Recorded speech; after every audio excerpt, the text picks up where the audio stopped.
Welcome to episode 2 of, I still haven't named the series, but it's basically not going to be cooking with friends. Bon appetit. Shout out to Mother Mare for all the inspiration. Meredith, we love you over here. If anyone has any recommendations for names, I'm taking them in the comments because this is the second month and I still have no ideas. And it's basically, I pick a theme, I cook to the theme, I dress to the theme, I decorate to the theme, and then I invite some friends over. And this month I was very excited. It was February, which is usually recognized as with Valentine's Day, but I wanted to do something a little darker, a little edgier, and it was calling to me, so I did Gothic Romance at the end of the month. I like to have these dinners at the end of the month just because it gives me enough time to plan, prep, get decor together, etc., etc. This is gonna be a longer video, so if you're not here for the vibes, I'm sorry, I don't know what to tell you. The vibes are immaculate, I just have to say.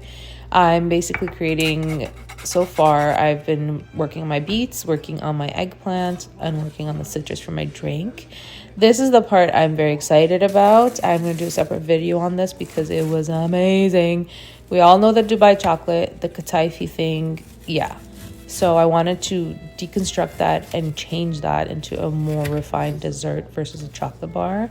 So I cut up a bunch of kataifi and then I toast them with some butter. And then obviously I have to put them with the pistachio. But I didn't know you're supposed to also put a little tahini, which I did. I found that out the day of. And what's exciting is I'm making a chocolate mousse with it.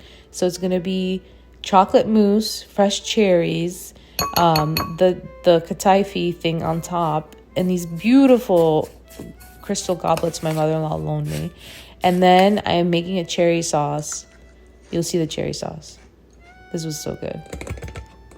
The cherry sauce comes later, but the cherry sauce is to go on top, and I kind of put it in a really cool way to serve, look like vials of blood, basically. But anyway, digressing. I'm working on the vinaigrette for my beets appetizer, salad, burrata thing. I literally burnt the pine nuts. I looked away to take care of the beets, forgot about them, and I had to pick out all the burnt ones. Cherries, the cherry sauce. Remember? I was talking about that. Yeah, this isn't chaotic at all. By the way, this was 7 hours of cooking, distilled into 7 minutes, so you're welcome. It gets a little hectic. I missed some clips because you'll see. It was close to dinner time and I was panicking. I hadn't even rolled out my pasta yet. This is the cherry sauce. It's very simple. I kept it not too sweet, a little squeeze of lemon. And then I washed these, by the way. I strained the cherry sauce and then it got filled into these. And it was literally vials of blood. It was incredible. It was great. It was a moment. The beets. I over roasted the beets a bit, but thankfully, because they're covered, they don't burn. All that means is they just turn jammy. They lose a lot of moisture and they just turn literally an egg yolky, jammy egg yolk. They're incredible. I wanted to assemble these early on, so I don't have to do it during dinner. And I did do that, obviously. Hello, it's right here. That was going to be the center for the burrata, which the whole point of that was to look like an iris and an eye kind of thing. All right. I think this is where I took some risks because this is only my second time making pasta, and I decided to do it on the day of. A little olive oil and parmesan. Okay, we can do. All right. I found these cute clips with me and my husband, so I left them in. The pasta! No, it's covered. It's far. And he started tickling me. Stop! Don't make me pee myself. Okay, love you, bye. You're leaving me.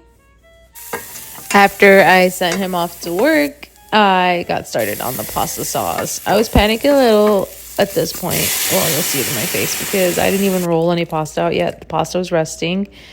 This was a really yummy pasta sauce. Basically, lots of spice, lots of depth, some red wine. Oh, by the way, I couldn't open this jar of olives, and I literally went downstairs, and a random man in a car opened it for me. Just saying, not afraid to admit when I need help. 1 hour.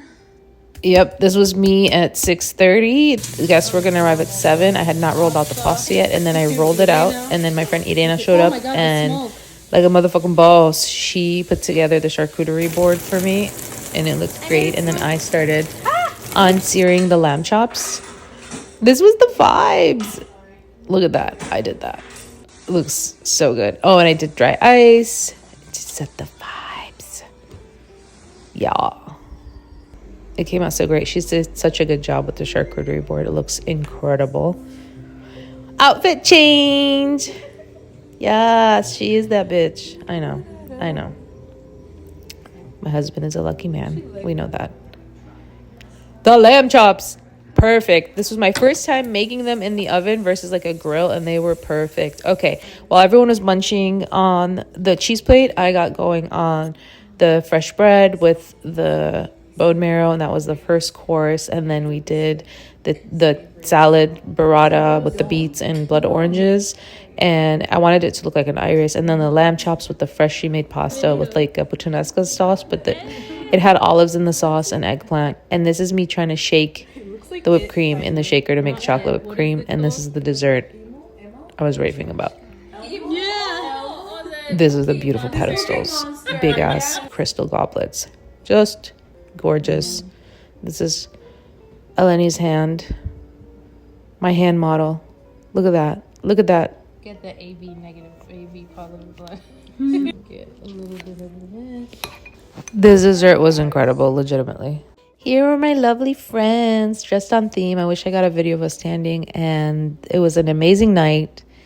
This is the aftermath, the next day, which I always say the night of. It's tomorrow's problem.